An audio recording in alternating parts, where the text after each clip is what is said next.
Mananaya, gawin niyo po ito para ikaw ay makapanalo sa inyong tinatayaan.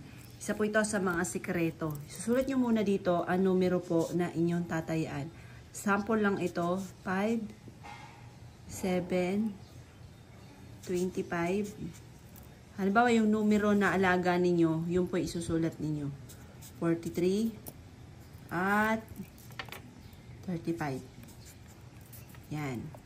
Sabihin niyo po dito ang inyong pangalan. Ako si Apple Pagyo, mananalo ako ng jackpot.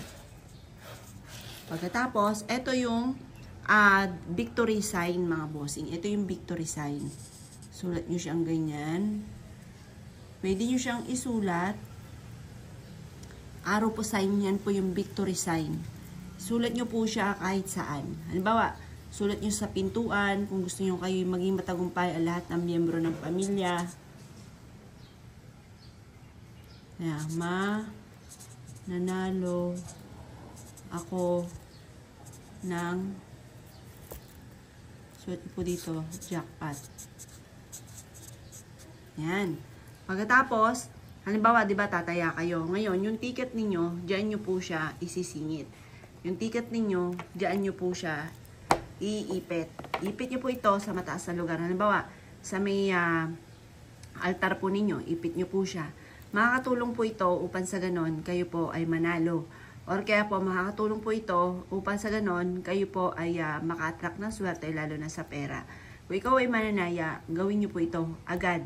Lalo na kung nais ninyo na kayo ay manalo. Or kaya po, gusto nyo, kasi ito po yung arrow, the victory po yan. Halimbawa, ang inyong anak ay gusto nyo nangunguna lagi sa klase, matanggap sa trabaho, ito po yun. Ito yung isusulat nyo sa kwarto po niya. Araw, papasok. Yan po yan. O kaya po, halimbawa, ikaw po ay may nag-aahente ng lupa. Doon sa lupa na inaahente ninyo, lalagyan nyo siya ng araw. Huwag nyo na lalagyan ng pangalan ninyo ha. Hindi pwede nilalagyan yung lupa or kaya po yung semento ng pangalan. Diyan lang yan sa papel. Ngayon, ito yung araw ang ilalagay niyo. Ang importante, nakapagsulat ka ng sign ng araw. Kasi yung sign ng araw, the victory po yan. Yan po ay pagpapatagumpay sa mga pangarap po natin. Yan yung the victory.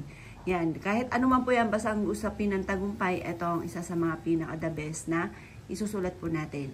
Yan. Kaya kung gagawa ka ng ganitong mga pamamaraan, ay siya mga boss, good luck po sa inyo po lahat.